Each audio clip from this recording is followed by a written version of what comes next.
break them into pieces completely, right? Corals are meant to be hit by wave energy and be broken up, and the wave energy is and so they're really hard, but at the same time, it could be like you just touch it wrong, or you have oil spill over them, right, or sargassum covers them, right, or predators. So that's sort of what we're facing right now. But we could say we moved away. So this coral it seems sort of a very prickly.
Hi, Victor. Sorry, I'm Victor. I work for Iversa.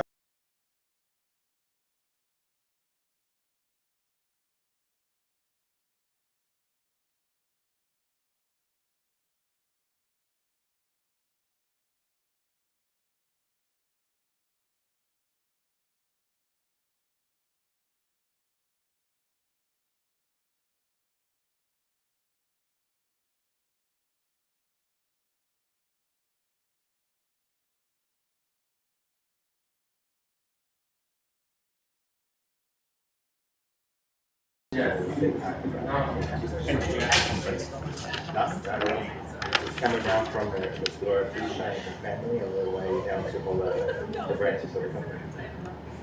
Okay, open this one. Okay, great. Up to you. Thank you. Merci. of our properties are coastal properties. So there's also an intrinsic value. Okay. Fourth generation. Bring proceedings to order. Launch the CRI here at the Biodiversity COP. Hugely important about looking at Target 19, driving investment into nature, and we believe that the CRI is able to help to do that. So, with that, Carlos, if I can ask you to, sorry, I know you're drinking coffee. If you're able to provide some opening remarks.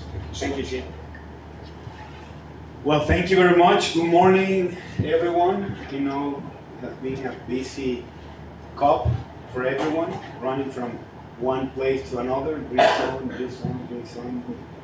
But today is a very good day for the oceans. I think there's the Ocean Day, a lot of pavilions, a lot of organizations talking about this and the importance of protecting, you know, the oceans and also, of course, these ecosystems and mangroves and corals. So my name is Carlos Correa. I'm former Minister of Environment from Colombia, and actually I'm the ambassador of the Mangrove Breakthrough Initiative. I've been working with many of you on these issues. I wrote some words, and I was just reading this morning, but Chief just told me that they went to San Andres and Providencia last week.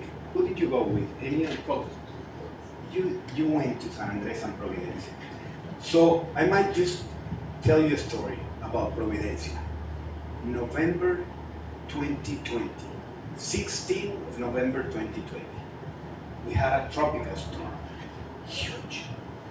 I was in our climate institute just following up, you know, every hour. President Duque was in Cartagena, he was calling me, how's the storm? I said, we are now a hurricane, you know, category 2, and then at 10 p.m. category 3, and then at 2 a.m. category 6. So we thought that Providencia was going to disappear that night. We never had a hurricane before, and not even a category 6 hurricane. So the day after, we went there, and the whole island was devastated. 80% of the mangroves were affected. 60% of the coral reefs were affected. The forest was, there was not a green strip there. The people were fine. People were alive, so that was good. So then we started talking to people and see how could we help from the Ministry of Environment. And usually when you have a disaster like this, the first ministry or organization to come is health, to see what's happening there. We were in COVID still in 2020. Then energy, we need to put back energy to everyone, water, sanitation, but the last one is maybe the Ministry of Environment. We were there the first day, and we built this task force or group with all the institutes and the corporations, and launched an operation that was called Black Crab, Cangrejo Negro, to start restoring and recovering the whole island. And the amazing thing was that the people from the island was, telling the story everyone that the mangroves and the corals saved their lives at that time. And people would ask, but why? I say, because the real heroes of the hurricane are those guys there, the mangroves. So the storytelling of the people from the island is the easy way to understand why coastal risk and climate change are related. So they could show you, look at that, there's my house, there's the hospital, and we were safe there. So now, of course, we need data, numbers, to see what happened there. We need data. That's what you are doing too. That's why we have this index and all this science and work that you're doing. But the real thing is that people fail without data. They fail, that they say. So now, that's why, as the ambassador of the Mangrove Breakthrough, my job is to bring governments together, national governments, subnational governments, bring NGOs, organizations, private sector, and civil society together to save and protect 15 million hectares of mangroves. And that's what we have. And I always ask people, do you think that 15 million hectares of mangroves are a lot? Or maybe not. People say, well, 15 million, yeah, it's a lot of mangroves. No, 15 million hectares is the Amazon state here in Colombia. This one state is 14 million hectares. And that's what we have all over the world. So we have to protect those 15 million hectares. But then we also need to double protection of the mangroves, because actually we have 40% of the mangroves in protected areas. So our ambition, our challenge in the Mangrove Breakthrough is to double that protection by 2030. Then third, restore half. We have lost about 1 million hectares in the last 30 years. So our goal is to restore 400,000 hectares by 2030. And then we need $4 billion. Now, you think $4 billion is a lot of money? I don't think so. I mean, our ambitions, or the commitments are 100 billion for climate change per year. I mean, it's the commitment, right? We don't have it, but it's a commitment. And what we are asking is 0.4% by 2030. So it's nothing. And it's very important to do it. That's why I think that climate change and the oceans and biodiversity are really connected. Now we launch a task force, NDC task force, because next year in Brazil we will have the last opportunity to update our NDCs. And we really need to include mangroves there, corals there, because it's the last chance before 2030 that is our, our date for the commitment of the Paris Agreement. So I think that together we can do it. We need, communities talking about this. We need science talking about this. But in my point of view, we need the same storytelling, the same. The communities, the scientists, the private, we need the same. We need to build the same. So if we build the same language, the same storytelling, the message will be stronger because it's one. Not 100 messages, everywhere. So we need to put all these. It hits you here, and again, it sort of puts another reason why we should be doing this into context. So what we're going to do now is I'm going to show the CRI video, so just providing you with a bit of an understanding of what it does, and helping you to really sort of, I suppose, put into context what the options or opportunities are around the use of the index.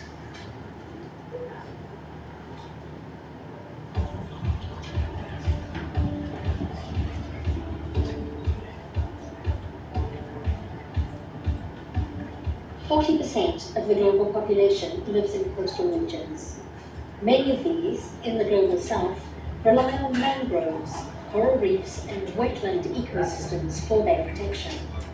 Without these natural defenses, 14 million more people and $363 billion in assets will be at risk of flooding each year. At Aura, we know these ecosystems are essential, not just for supporting the livelihoods of the millions who depend on them, but also for reducing economic risks. 2/3 of publicly listed companies depend on a healthy ocean. Without action, the blue economy could lose over $8.4 trillion across key sectors in the next 15 years. That's nearly twice the size of the German economy today. And that's why we created the Coastal Risk Index, an open source platform to assess coastal risk and value nature as a solution. The CRI factors in flood risk, economic drivers, and social vulnerability, alongside healthy natural habitats. It shows the critical role that mangroves and reefs play to reduce financial losses while protecting vulnerable communities. With detailed maps and insights, the platform equips insurers, investors, and policymakers with the data needed to safeguard people and assets. Financing from food growth. So with that, Ray, it'd be great for you to tell us a little bit more about the CRI itself. Thank you.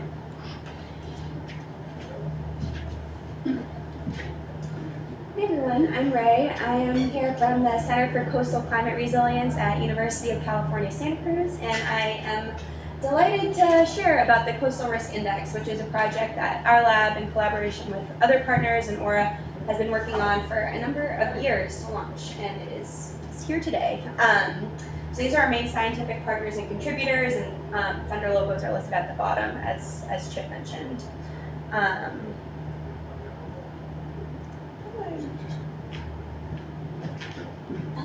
Okay, thanks.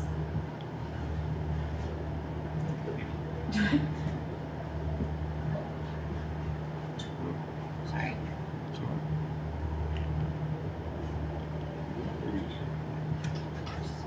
Sorry, everyone. I just use that one.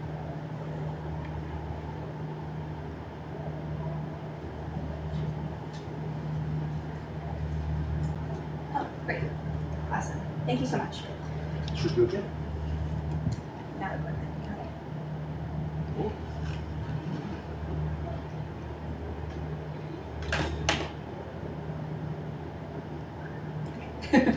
Thank you. So yeah, our lab at UC Santa Cruz does a lot of work focusing on these three things listed here, using rigorous flood models to assess coastal risks from flooding with climate change, valuing the risk reduction benefits of reefs and wetlands on a global scale, and identifying incentives to invest in solutions to reduce risk and enhance the environment. And these three things are shown with this kind of rendering here, where on the top we're looking at a healthy mangrove forest with buildings behind it that are protected from flooding, and on the bottom the mangrove forest is gone and the structures behind it are now exposed. And this sort of artistic rendering aligns with rigorous model results that our lab produces, where we use traditional engineering tools to answer these same questions. So I'm about to show you a video of a simulation that is a 50-year storm in Cartagena, Colombia in 2050. And we'll see floodation that is shown in the Coastal Risk Index web viewer.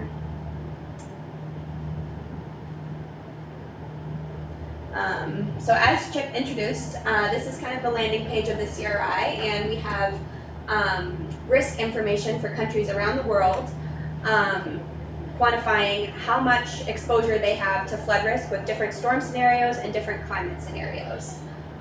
And we have this data globally, and I am going to present a couple different case studies today to give you guys a closer look at places that are probably close to home for many people in this room. So first we're going to take a look at results from the CRI in Colombia. These are direct results from the website, and you can use the QR code on your seat to check it out when you have time. systems also account for a $453 million reduction in flood risk. I'll zoom in again at a specific region. Here we're looking at the east end of the Dominican Republic in the Punta Cana area. The map on the left shows expected damage to infrastructure with reefs and mangroves, and then without reefs and mangroves on the right. And you will see that natural ecosystems in this area account for a $61 million reduction in risk. And again, we can look at maps of population impacts as well. And here we see that coral reefs and mangroves help protect 1.6 thousand people in this area.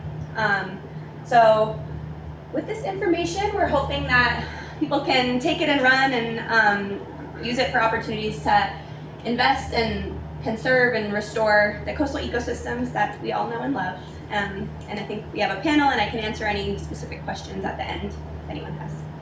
Thanks. Thank you very much. Look, I think it's really important that we see the underlying data, or at least understand how the underlying data has been developed and how we can interpret that data. So that's all live, which is great. I'm now going to ask our panel to step to the front, and I'll introduce everybody one at a time. I think Nina isn't here, so don't worry. Don't worry. So Oliver, Oliver Withers, head of nature at Standard Chartered Bank. Victor, Victor Vacalvan, he's the head of nature-based solutions at Iberostar Group. Aurélie Fanon-Sarnaud, head of sustainable underwriting at AXA Group, and Miguel Solano, regional and technical lead for inclusive insurance specialist at UNDP. I'm going to sit approximately here. I did this the other day, and I sat there, and apparently my head was in the way.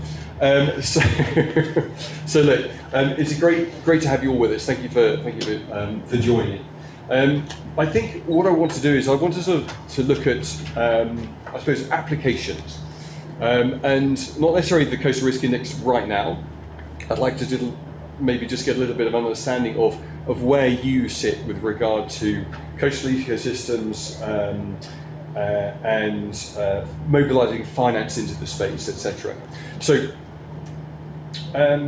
let's start with you, Oliver, if that's okay.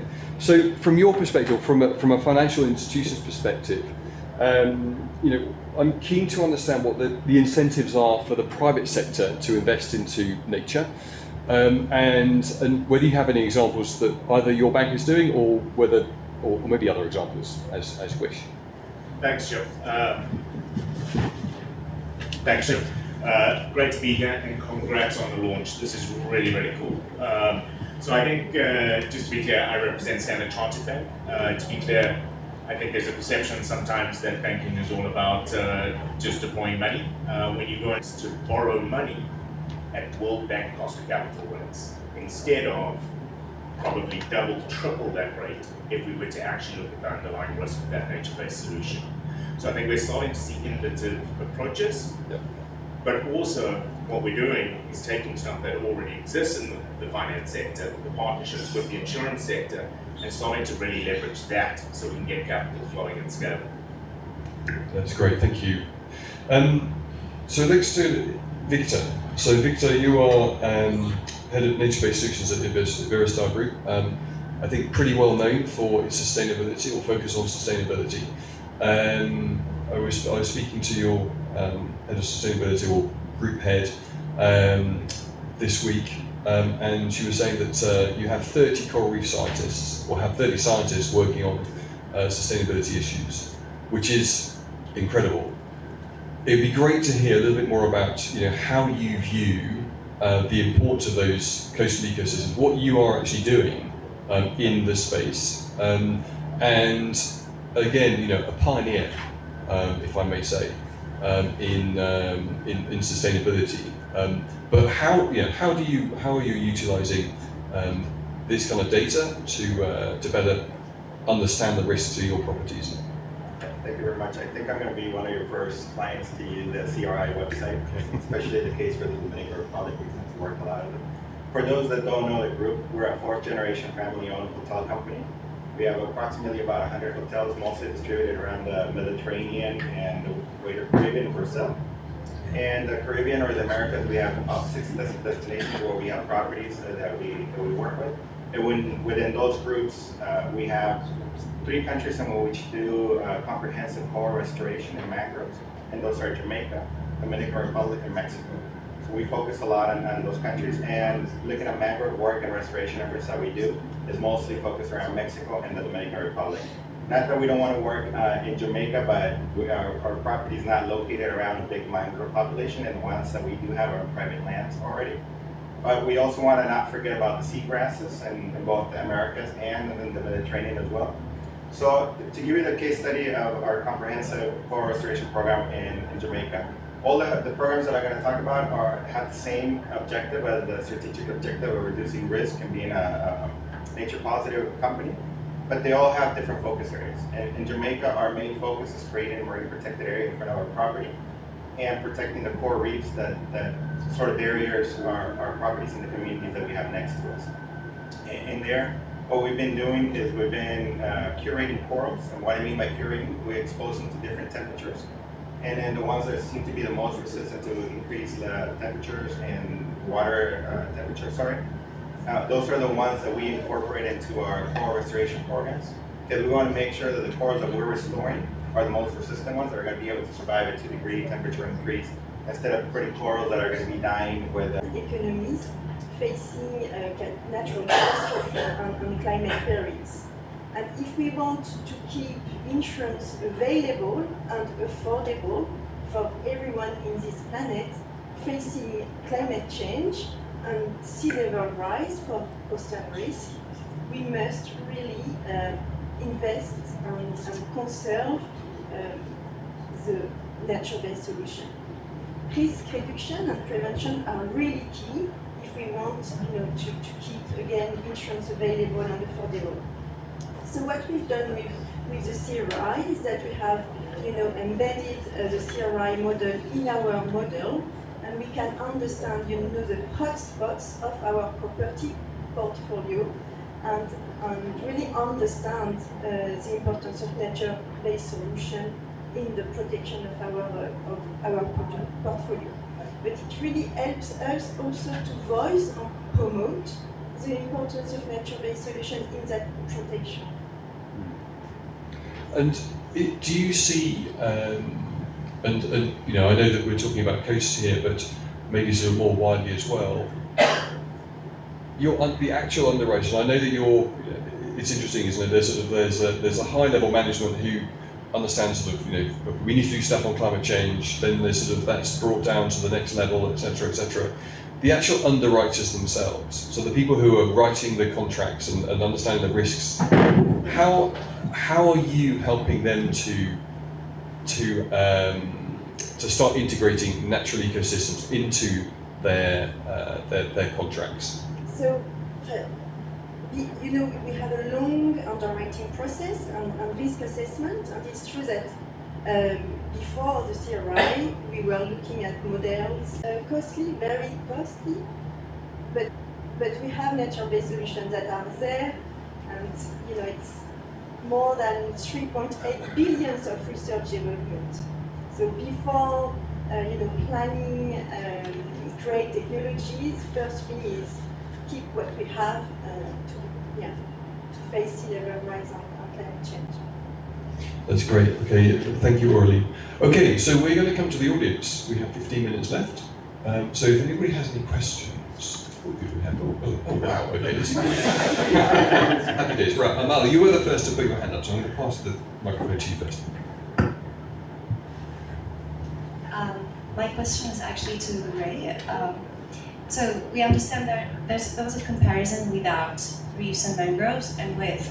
We understand without, we don't want to think about it, but the way that I have questioned, are we taking into account the state of the reefs and mangroves today, or are we modeling healthy ecosystems, or are we projecting because we're looking at risk in 2030, 2050, and where is the underlying data coming from, how outdated is it in terms of mapping the state of the corals and mangroves? Thank you. That's a good question. This one? Yeah. That's a good question.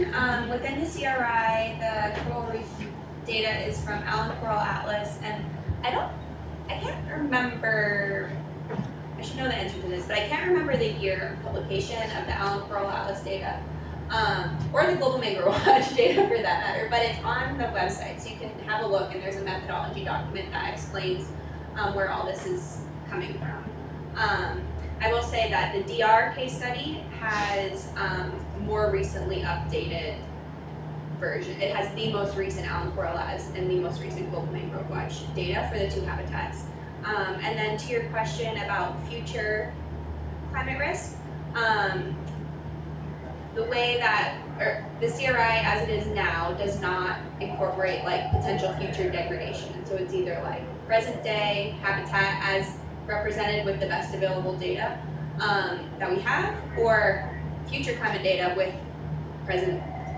current habitat or without. So we're not really looking at like a spectrum of, you know, habitat as it degrades into 2050.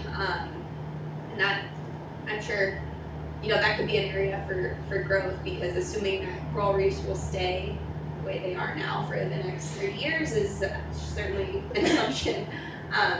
But because it's a global model, there's sort of limits on the amount of simulations and scenarios that we could do. Good question, thanks Amal. Okay. Thank you. I have a question for Victor. Well, first of all, it's great to see the private sector engaging in these activities, and yeah, it's really nice to see. I just had a question about, if I understand the model correctly, so the group is investing in research, coral mangrove research, but also supporting conservation, mostly in front of its properties, if I understand correctly. Is there a way, or has the group thought of ways to support protection, restoration for local communities, but mostly ones that are quite remote, so very far from where most of the properties are, which is, I assume, easier to convince to get insurance products? I don't know if there's a way to include that into the model. I didn't mention that we focus on in our properties, but we do have projects that are outside our properties, including other lagoons and marine protected areas that we're working in, especially with the government entities, to see if we can co-manage or participate in somehow. Like I said, it is easier to make business case for our properties, but we also understand that ecosystems, like I mentioned, they don't have a barrier. So it doesn't help us protecting our beach and all the way the energy is coming in from the sites, or the risks are coming from other areas. And that's why we're looking at working with big competitive collaborators, the other hotel chains. And in fact, it's embedded in our sustainability strategy.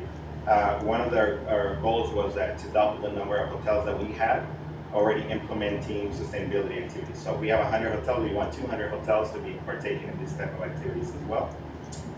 We also work in sort of remote areas, but are mostly collaboration agreements that we have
For being patient. We are going to get started. We are grateful that you're here. We have a really spectacular panel here of ocean experts that are going to share what I think a very important report that just came out and share the highlights with you today. I'm going to introduce them briefly, and you also have their titles on here if you want to follow up. We have Melissa Wright, the Bloomberg Ocean Initiative lead from Bloomberg Philanthropies. We have Lance Morgan, president of the Marine Conservation Institute. Mela Porcheron, the senior consultant from Metabolic. And of course, John Amos at the end there, the CEO of SkyTruth. So they are going to talk about the details of this report, which is going to let you know, are we on track or off course to achieving 30 by 30 in the ocean?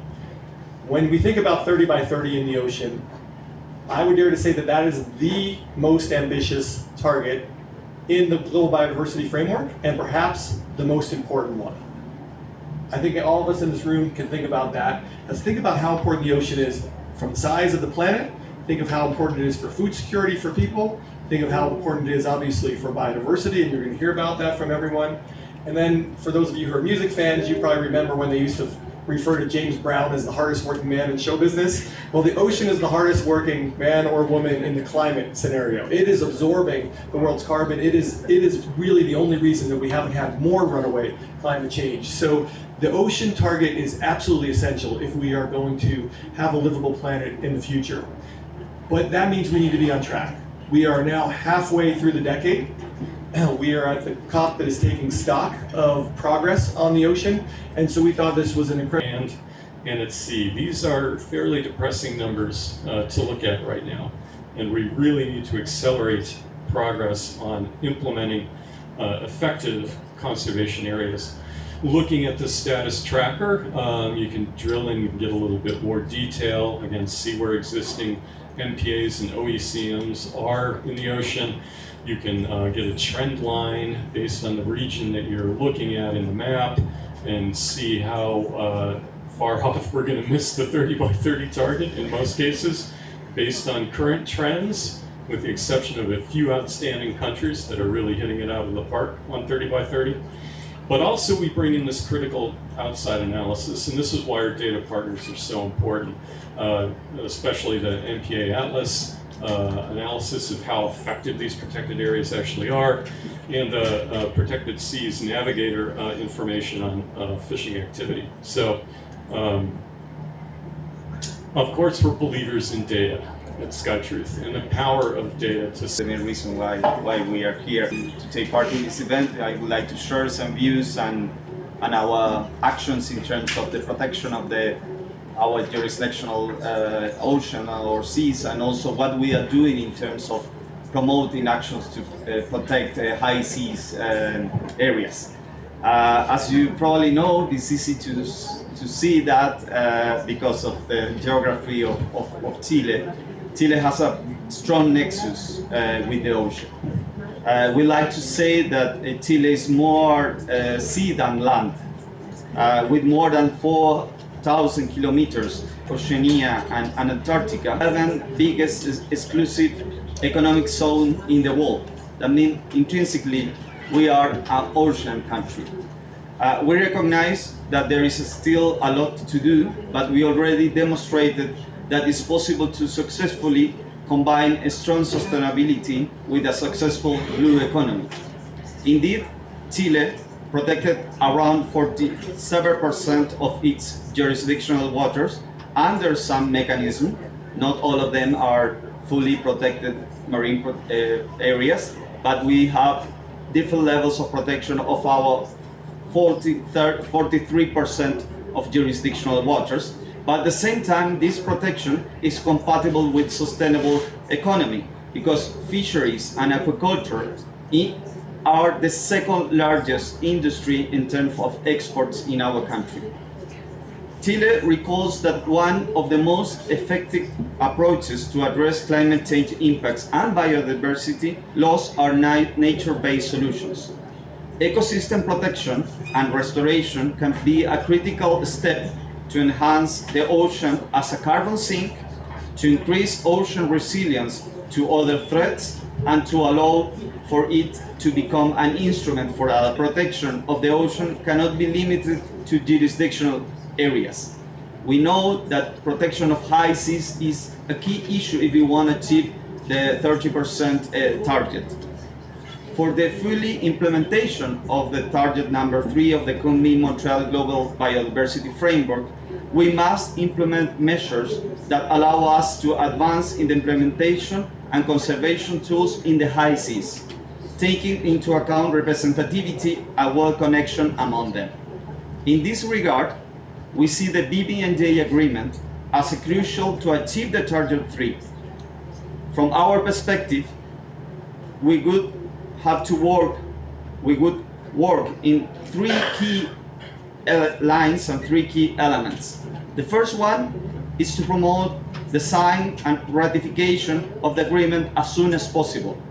Right now, we know that there are 14 countries that have ratified the agreement from different regions and different continents, but we need to do more. The idea is that next year we have to be able to reach the 60 ratifications to the entry in full operation of the agreement.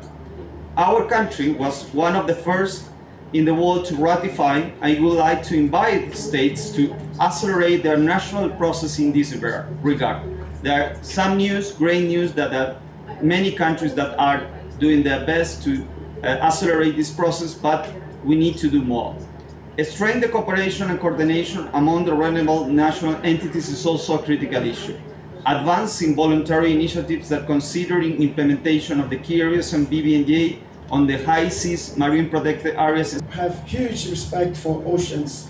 In Kuna, we do see the ocean just like our grandmother. We must take care of it. In Kuna, we do this for our own conservation, also for the world. This is why we have this perspective that we must preserve it. We do have our own system of own mechanisms for conservation biodiversity. Although I wish to highlight the role of indigenous peoples. This role is huge in terms of the conservation. We do have an awful lot of land in our regions as indigenous people. We do it for the biodiversity and the protection of our areas. We do have a focus in biodiversity, because biodiversity is our way of life. When I hear about billions of dollars that would be devoted to the conservation, I just think, if you respect indigenous peoples, you wouldn't need that much, because we do this conservation on a daily basis. We do propose that if you are recognized, you will save much more money, because we are indigenous people and this is our way of life, the conservation. For example, we did create, as indigenous people, we did create a land of conservation, our own system.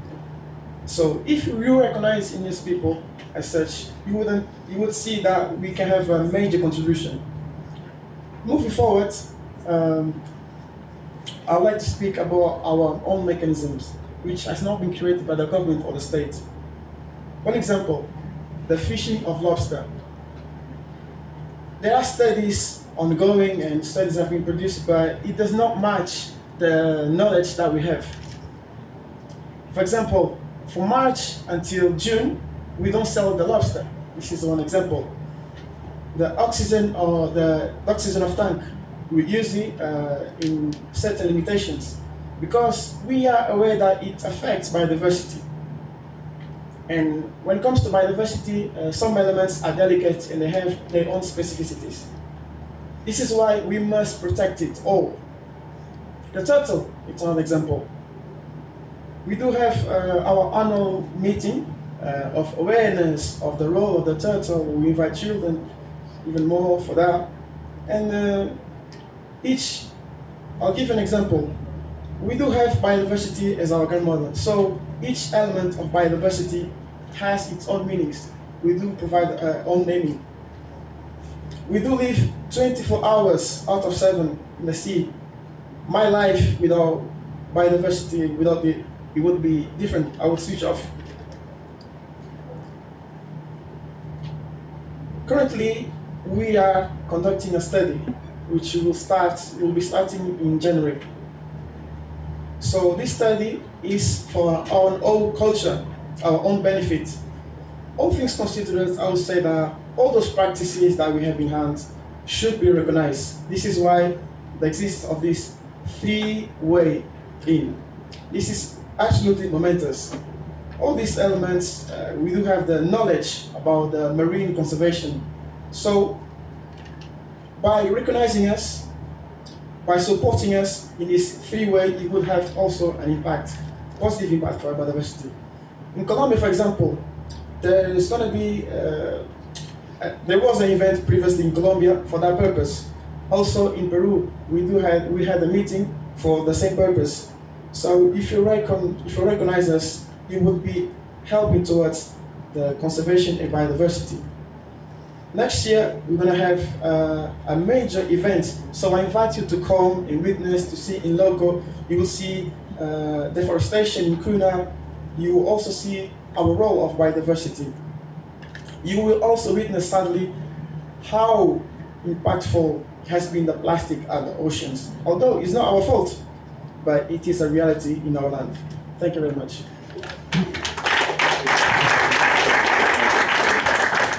Muchas gracias, Oren. And our final speaker on this panel will be Mayor Correa, and I would ask you to speak about the local perspective on best practices for 30 by 30 implementation.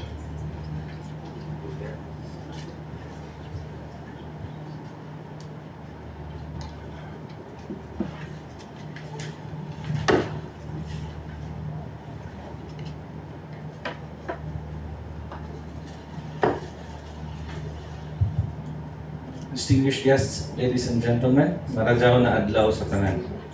I am Alfredo Coro, Mayor of Del Carmen, Siargao Islands in the Philippines, with the jurisdiction of 5,000 hectares of mangroves and 44,000 hectares of coastal waters. We proudly are part of Coastal 500, a network of local governments not just in the Philippines but in 8 countries around the world.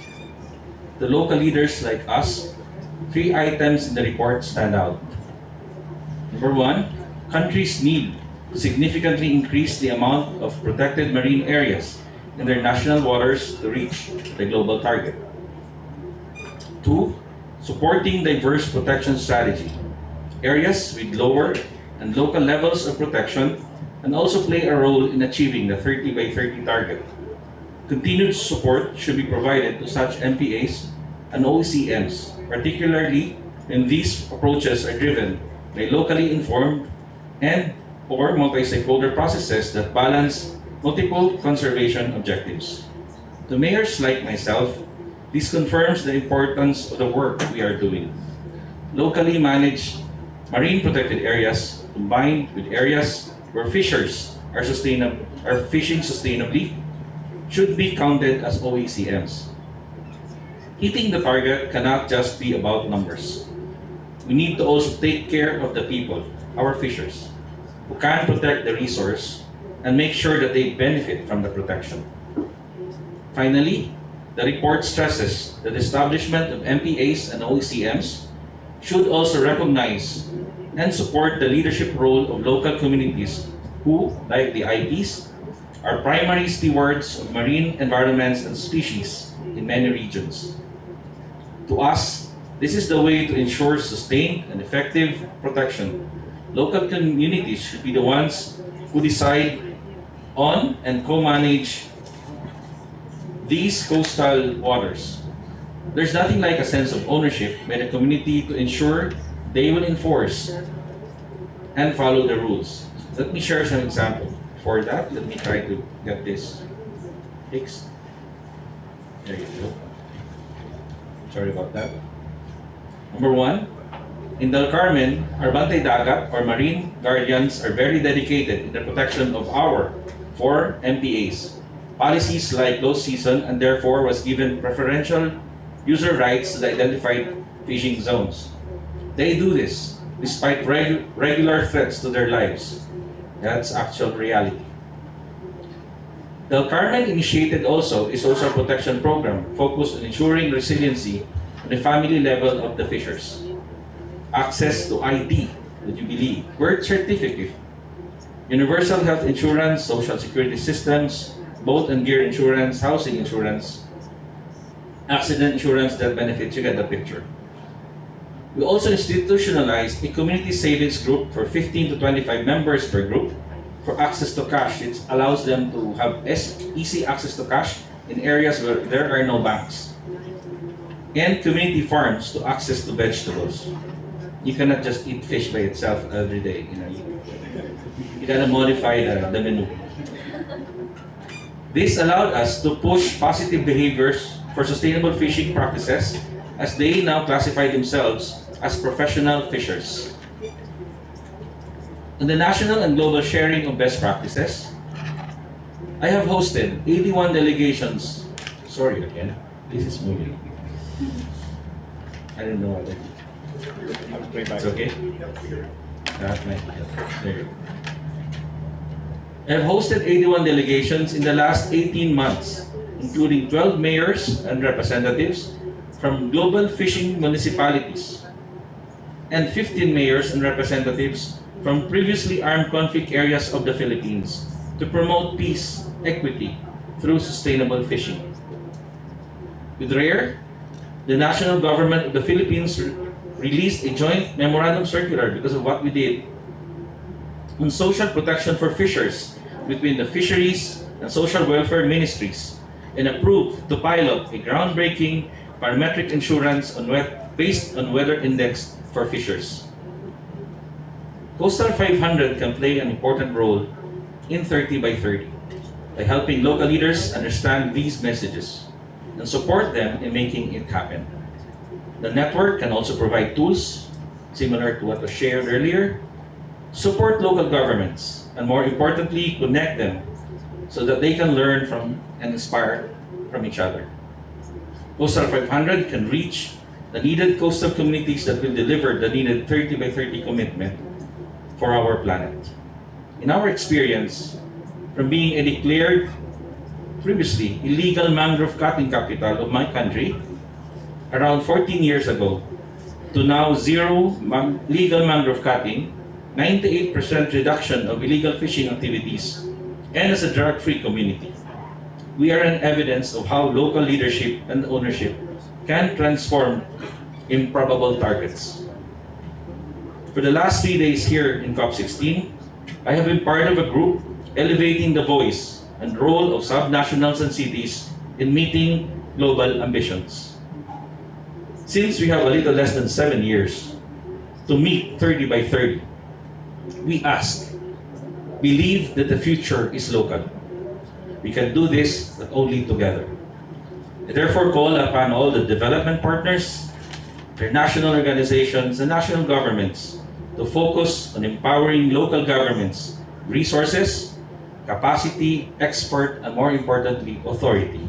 Local action means global impact. Salamat Karajaw. Thank you very much.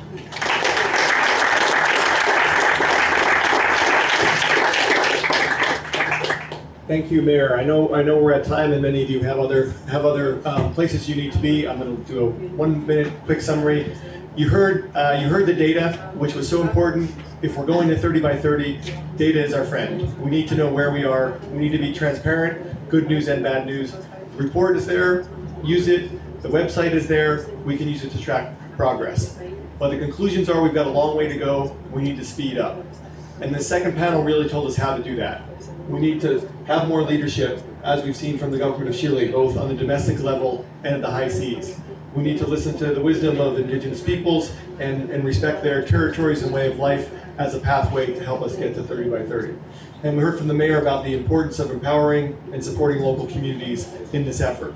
Together with all of you, we can get there. We need to get there. While the numbers currently don't look as promising as we wish they did right now, that just means we're going to double our effort. We're going to work together with our global, regional, local, and indigenous partners to make this happen. We're grateful that you all spent some time here today on this panel, and please keep spreading the word, keep all the work you're doing strongly for 30 by 30 going forward. Thank you all so much for being here.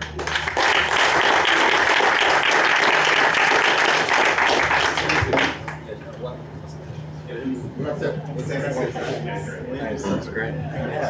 picture. Go there. We take. Because I couldn't get a picture in the back. Just get something right and get out of your way. Yeah, try it. It's like the orders here. Well, really well. Podium, there you go. We're going to recreate the speech for one quick second. I'll squeeze out. Do you mind if I take a picture? Real quick. Yeah, so it's good to hear you say it.